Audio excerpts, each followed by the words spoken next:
Special enrollment period. Okay, so this is the next enrollment period after the initial enrollment period. This is the special enrollment period. This enrollment period is for people who did not sign up for Part B and D during their initial enrollment period because they were covered by an employer that was 20 or more people large. So let me just restate that.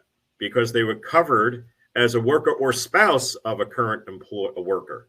So you may not be the employee, your wife might be the employee. And if you are on the plan with your wife and you turn 65, you are considered a special enrollee. You do not have to sign up for Medicare because your wife is working.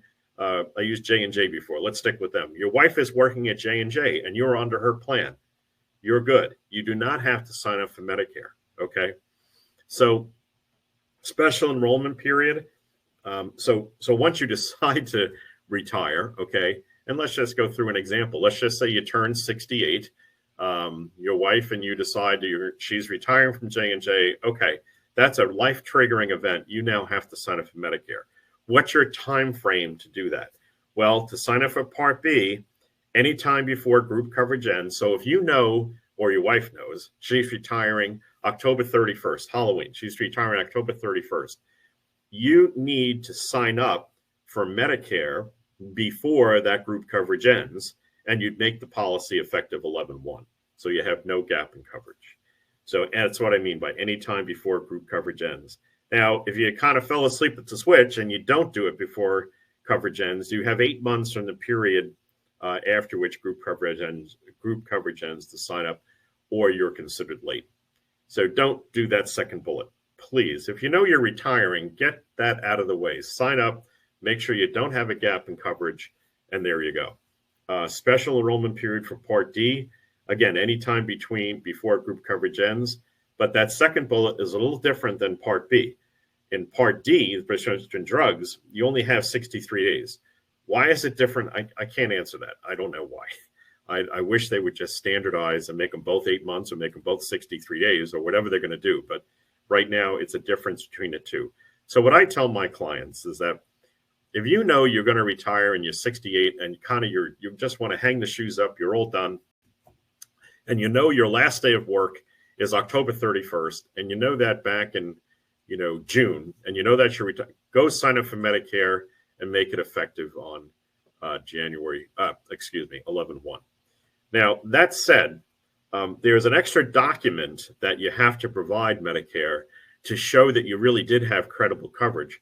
And if you don't submit this document, it's called an L564. If you don't submit this document, you're going to pay a penalty because you didn't prove that you didn't sign up on time, okay? So the L564 is something that's completed by your employer, and your employer basically is saying with the L564 that, yes, this person had credible coverage from age 65 to 68 when they decide to retire, and they should not be assessed a penalty. That's what that's all about. Okay, good. Okay, best time to enroll. To avoid late enrollment penalties, sign up either the initial or special enrollment period. To avoid gaps in coverage, sign up before current coverage ends. All right, that's the best time to enroll in Medicare. But wait, there's one more enrollment period. So the way this one works is called general enrollment. And quite frankly, if you miss the initial enrollment, you can sign up during the general enrollment, and that's between January 31st and March 31st. But here's the deal. If you sign up, in January, coverage will begin the month after you enroll. Okay, so you want to make sure that this is the catch-all category, if I can use that term. So this basically coverage starts the month after you enroll. That's pretty good. Okay, so but if you missed your initial enrollment or special enrollment, this is where you fall into the general enrollment period. So a little summation for you. There's only 3 enrollment periods. Again, the one that's applicable to you is dependent upon if you're working in the size company you're working in. Number 1 is the initial enrollment period. That's where everybody turns 65 and is not covered by an employer-sponsored group plan that covers 20 or more people. Best time to sign up is 3 months prior to your 65th birthday. Coverage starts the first day of the month you turn 65. Special enrollment period, that's for those folks who turn 65 but they're working for a company of 20 or more employees, and you can continue with that group coverage from that employer. You do not have to sign up for Medicare. However, when you decide to sign up for Medicare and you're a special enrollee, you have to sign up for Part B before your group coverage ends or within 8 months of group coverage ending, and for Part D before group coverage ends or within 63 days.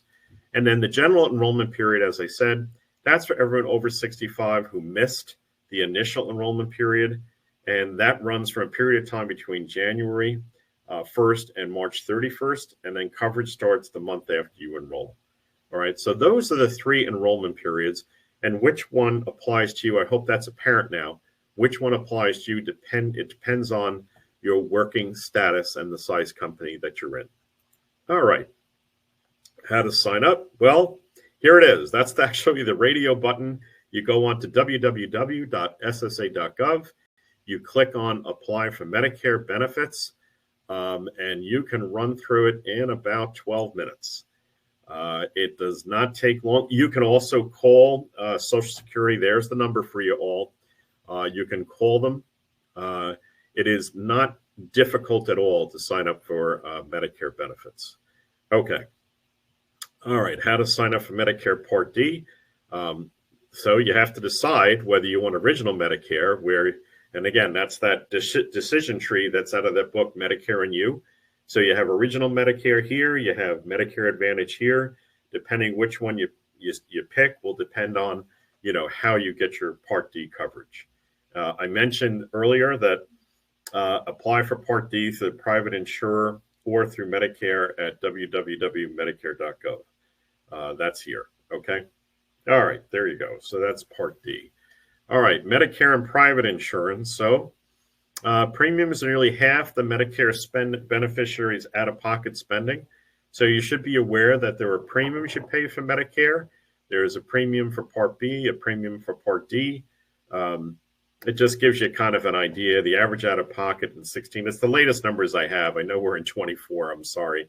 I'll see if they can get me better numbers, but that's these numbers are all higher now, but those are the best numbers I have.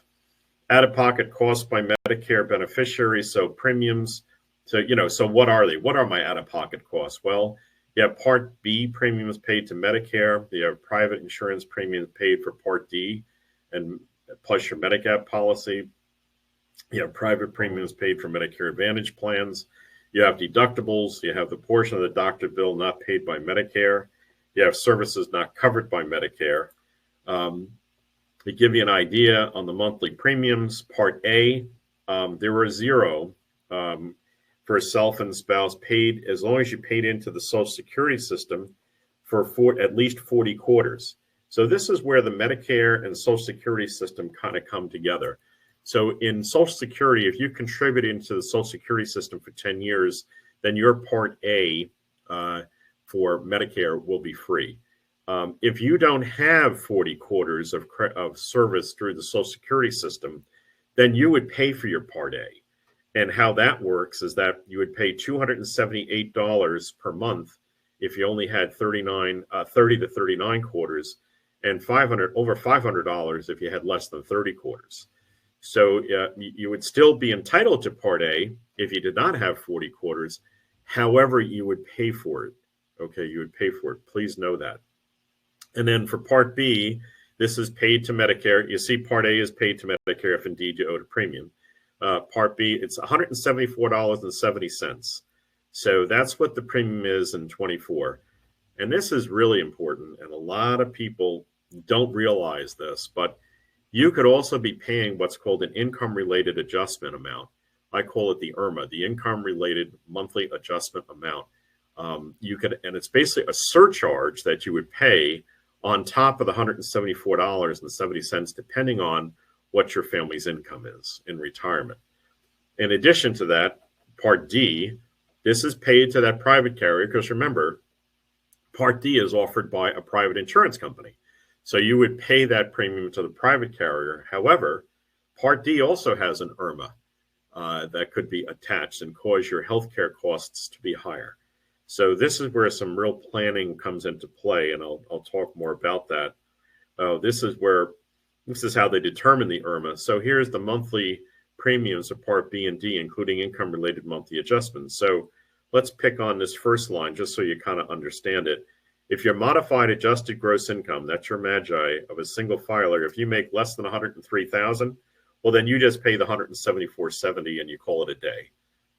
You just pay the Part D. There is no on B and D. There is no IRMA. Okay. So the total you pay per person is 174.70. The joint number is double that, so you can make jointly up to 206. And again, you only pay the 174. Now, if let's pick on this guy. Let's say you're a joint filer, you make over $258,000. And by the way, this is where RMDs, required minimum distributions, come into play. So if you're, like some of my clients, they have a Social Security check for him, a Social Security check for her, a pension for him, a pension for her.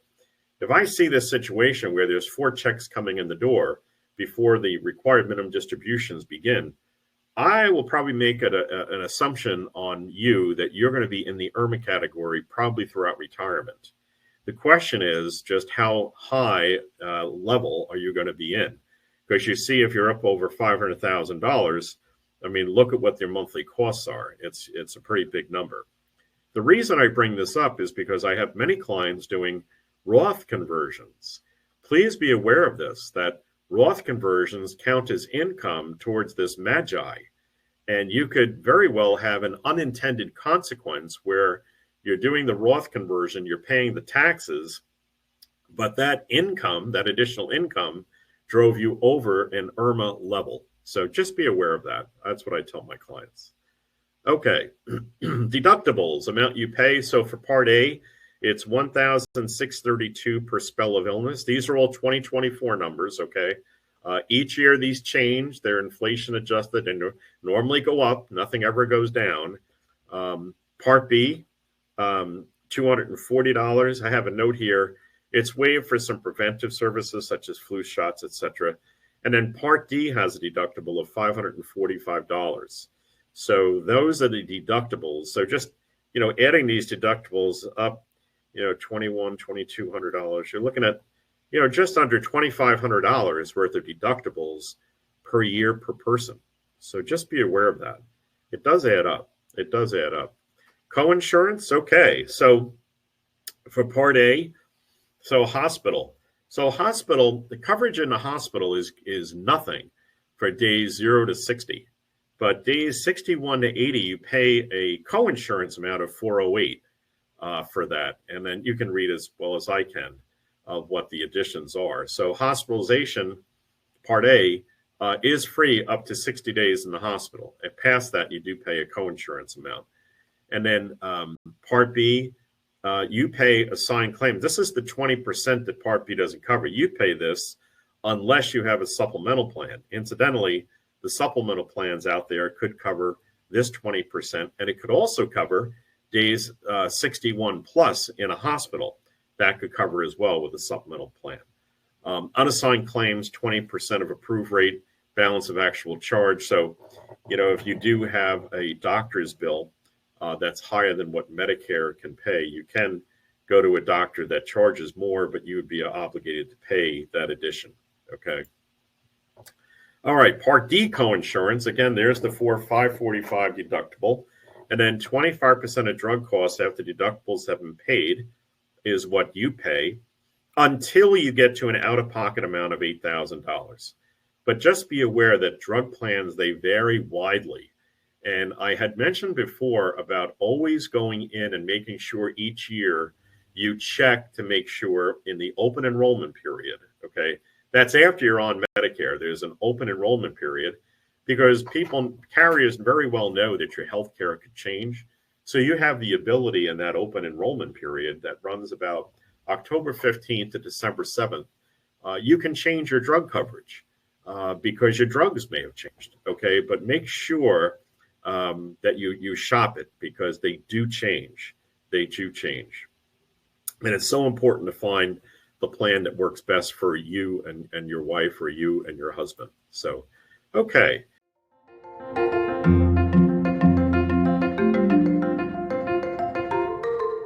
you.